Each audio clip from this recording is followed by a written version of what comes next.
السلام عليكم، أنا تشيريم. 안녕하세요 여러분. في هذا الفيديو سوف أتكلم عن كيف تعلمت اللغة العربية ولماذا أتعلم اللغة العربية. كان صعب جدا، ولكن لما سمعت اللغة العربية من الناس من العرب ما شاء الله ما شاء الله ما شاء الله جميلة جدا.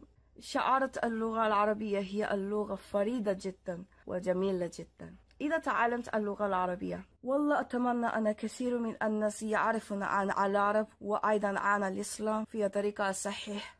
فقط أنا أدرس اللغة العربية في مدرستي. كل معلم وكل طالب في مدرستي يعرفون أننا ندرس اللغة العربية، وهناك معلم واحد يعرف أننا ندرس اللغة العربية وكل يوم يقول لي إرهابية.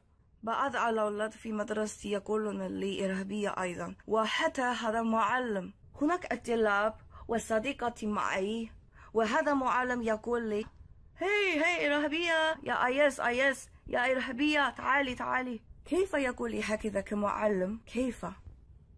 وكيف يكون معلم؟ لا أستطيع أن أفهم عنه، ويقول لي كوني إرهابية. ماذا؟ ما هذا؟ مجنون. لقد حزينة جدا، ولكن الآن بس لا أهتم به.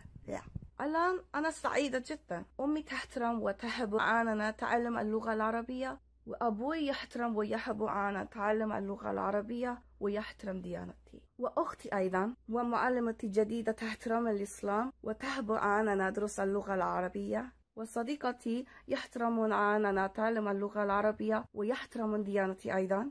إذا سوف أدرس اللغة العربية بجد أكثر وأكثر وأكثر وأكثر من الآن، وأنتم أيضا إذا تتعلمون اللغة الجديدة ابتهجوا.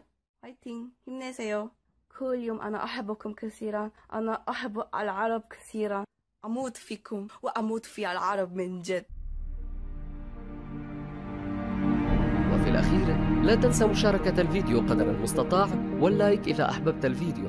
اشترك في القناة لتكون أول من يشاهد الفيديو القادم، واترك تعليقا يعبر عن رأيك. في رعاية الله.